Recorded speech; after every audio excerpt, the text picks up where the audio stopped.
Om Shanti. Ever ready बन, अंतिम समय का आह्वान करो।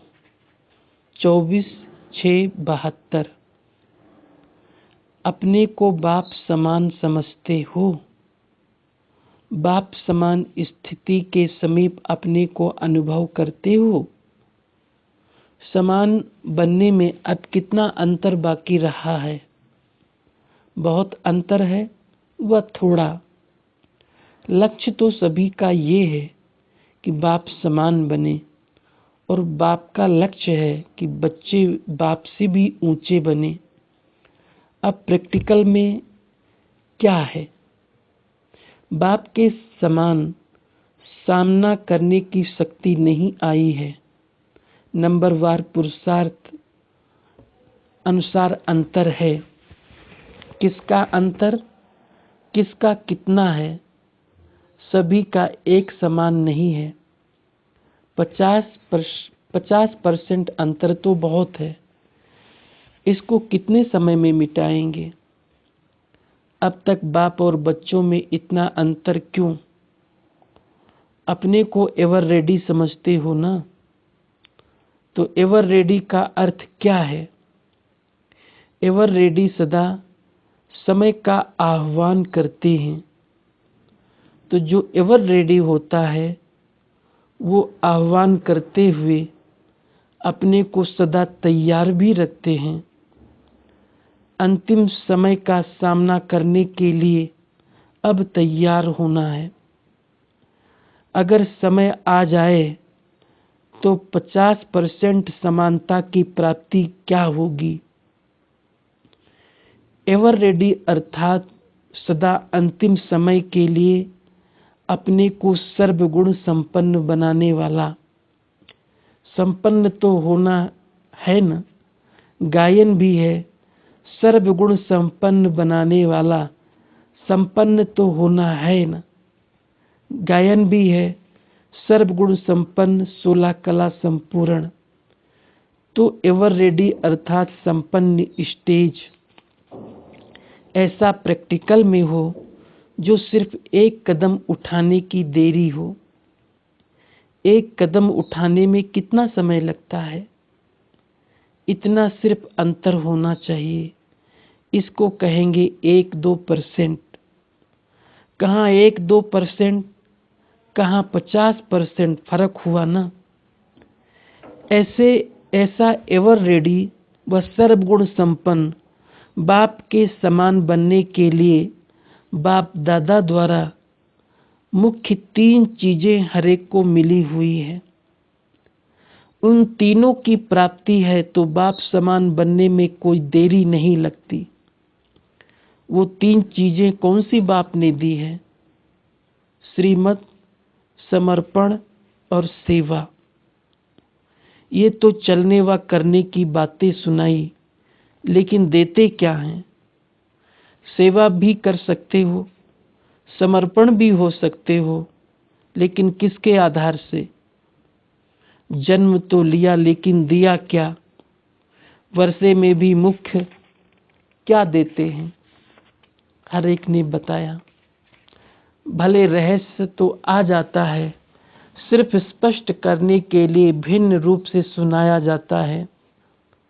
पहले देते हैं लाइट, दूसरा देते हैं माइट, तीसरा देते हैं डिवाइन इंसाइट अर्थात तीसरा नेत्र। अगर ये 3 चीजें नहीं हैं तो तीव्र पुरुषार्थी बन बाप के समान नहीं बन सकते। पहले तो जो आत्माएं बिल्कुल अज्ञान अंधेरे में आ चुकी हैं उनको रोशनी अर्थात लाइट चाहिए, और लाइट के साथ फिर अगर माइट नहीं है तो लाइट का भी जो मदद लेनी चाहिए वो नहीं ले पाते। इस लाइट और माइट के साथ जो तीसरा नेत्र अर्थात डिवाइन इंसाइट देते हैं, उससे अपने पास्ट, प्रेजेंट और फ्यूचर तीनों ही कालों को व तीनों ही जीवन को जान सकते हो। जब ये तीनों ही चीजें प्राप्त होती है तभी अपना बर्थ राइट प्राप्त कर सकते हो। अर्थात वर्षा प्राप्त कर सकते हो। तो पहले लाइट, माइट, डिवाइन इंसाइट देते हैं, इस द्वारा ही अपने वर्थ राइट को पा सकते हैं और राइट को जान सकते हैं। राइट शब्द के दो अर्थ होते हैं, एक अर्थ है बर्थ राइट अर्थात वर्षा, और दूसरा राइट और रंग की पहचान मिली है, इसलिए बाप को ट्रुथ कहा जाता है अर्थात सत्य व राइट। सत्य की पहचान तब कर सकते हो जब ये तीनों चीजें प्राप्त है। अगर एक भी चीज की कमी है तो रंग से राइट तरफ नहीं चल पाते हो। रोशनी होगी तभी मार्ग को तय कर सकेंगे, नहीं तो अंधियारे में कैसे मार्ग तय कर सकेंगे। वह अपने पुरुषार्थ की स्पीड को तेज कैसे कर सकेंगे।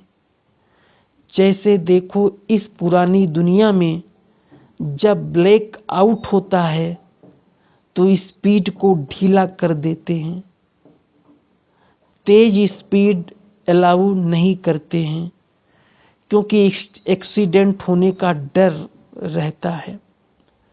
तो ऐसे ही अगर पूरी लाइट नहीं तो स्पीड को तीव्र नहीं कर सकते हो। स्पीड ढीली चलती रहेगी। साथ साथ अगर माइट नहीं है तो लाइट के आधार से चल तो पड़ते हो, लेकिन माइट ना होने के कारण जो विघ्न सामने आते हैं उनका सामना नहीं कर पाते। इसलिए स्पीड रुकने के कारण सामना न कर पाएंगे तो रुक जाएंगे। बार बार रुकने के कारण भी स्पीड तेज अर्थात तीव्र पुरुषार्थ नहीं कर पाते हो। और डिवाइन इनसाइड अर्थात दिव्य नेत्र, तीसरा नेत्र खुला हुआ नहीं है, चलते चलते माया बंद कर देती है। जैसे आजकल गवर्नमेंट भी किसी को पकड़ने के लिए व किसी हंगामे को बंद करने के लिए गैस छोड़ती है तो आंखें बंद हो जाती हैं। आंसू आने के कारण देख नहीं पाते हैं, जो करना चाहते वो कर नहीं पाते। इसी रीति जो तीसरा नेत्र मिला है, अगर माया की गैस व धूल उनमें पड़ जाती है तो तीसरा नेत्र होते हुए भी जो देखना चाहते हैं वो देख नहीं पाते हैं। तीनों चीजें आवश्यक है। तीनों ही अगर ठीक है, यथार्थ रीति प्राप्त है, जैसे बाप ने दी है वैसे ही धारण कर रहे हैं, उसी आधार पर चल रहे हैं, तो कब भी रांग कर्म व असत्य कर्म कर नहीं सकते।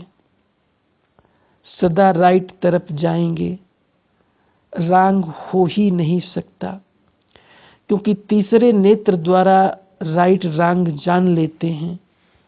जब जान लिया तो फिर रांग नहीं करेंगे, लेकिन माया की धूल पड़ने से परख नहीं सकते।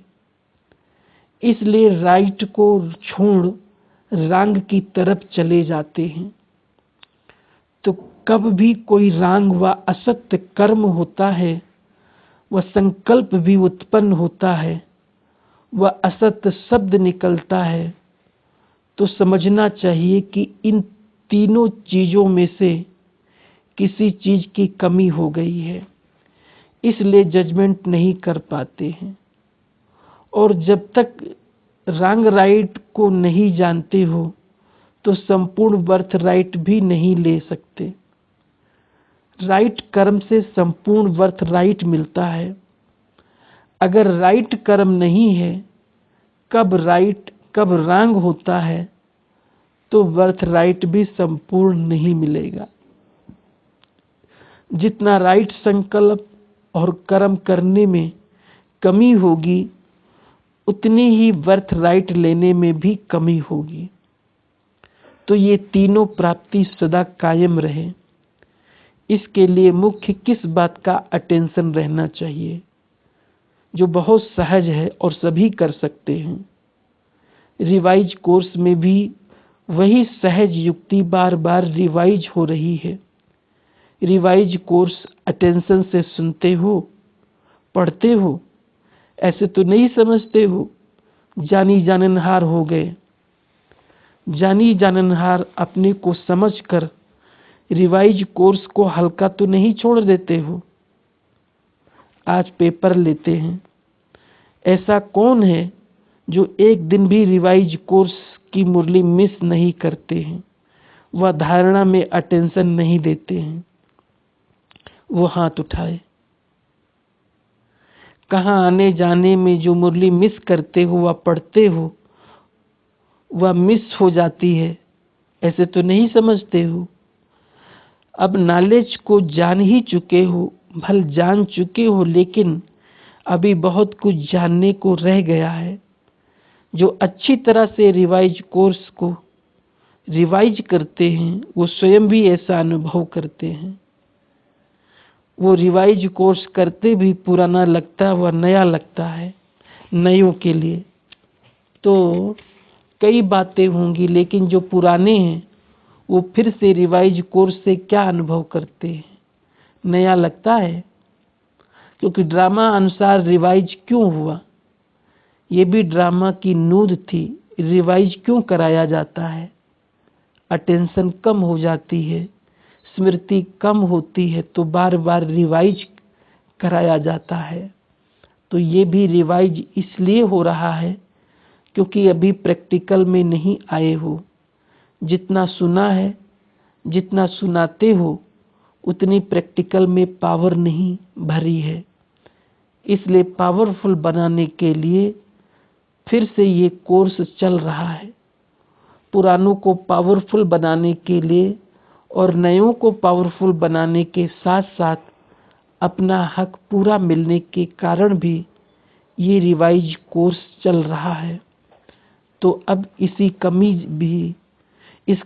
कमी को भी भरने के लिए अटेंशन को बार बार रिवाइज करना। तो रिवाइज कोर्स से जो संस्कार और स्वभाव परिवर्तन में लाना चाहते हो, वो परिवर्तन में आ जाएंगे। अच्छा, ये तो बीच में पेपर हो गया। पहली जो बात पूछ रहे थे, सहज युक्ति कौन सी है, जो रिवाइज कोर्स में भी बहुत रिवाइज हो रही है, वो है अमृत वेले अपने आप से और बाप से रू रिहान करना व अमृत वेले को महत्व देना।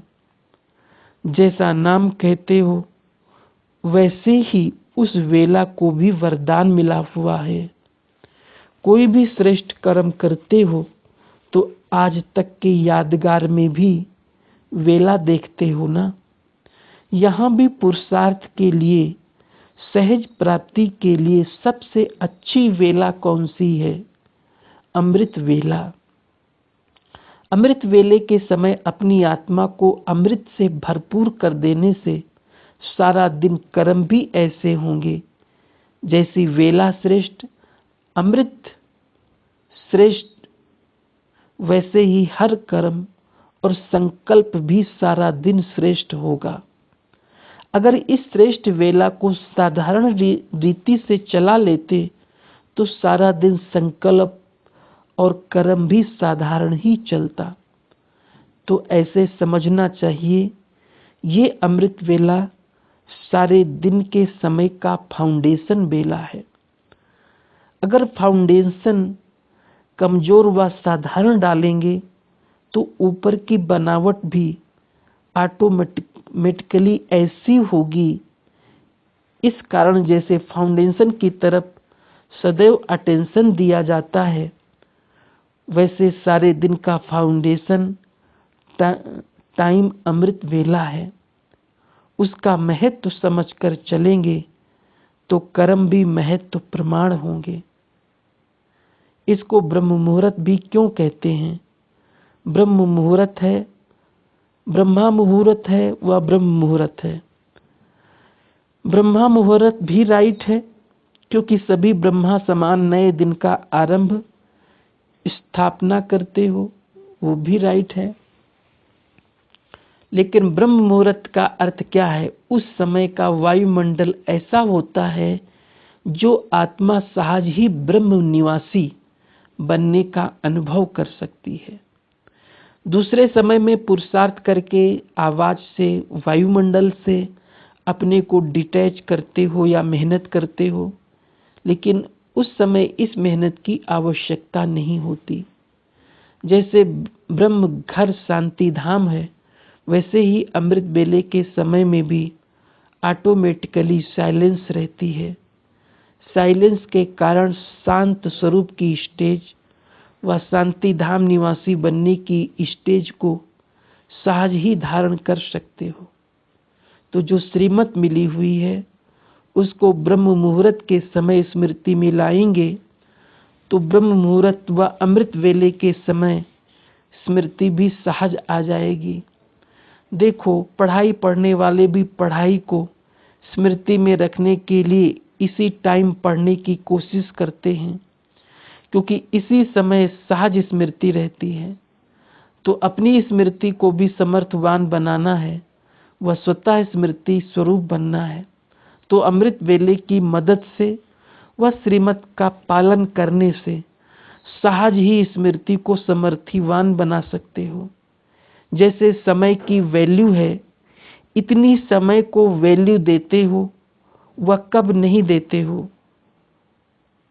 वैल्यू का तराजू कब नीचे कब ऊपर जाता है, क्या होता है? ये बहुत सहज युक्ति है। सिर्फ इस युक्ति को इतनी वैल्यू देनी है। जैसे श्रीमत है, उसी प्रमाण समय को पहचान कर और समय प्रमाण कर्तव्य किया तो बहुत सहज प्राप्ति कर सकते हो। फिर मेहनत से छूट जाएंगे। छूटना चाहते हो तो उसके लिए जो साधन है उसको अपनाते जाओ। अच्छा, सदा लाइट हाउस और माइट हाउस बन चलने वाले, सर्व आत्माओं को डिवाइन इंसाइट देने वाले बच्चों को बाप दादा का याद, प्यार और नमस्ते।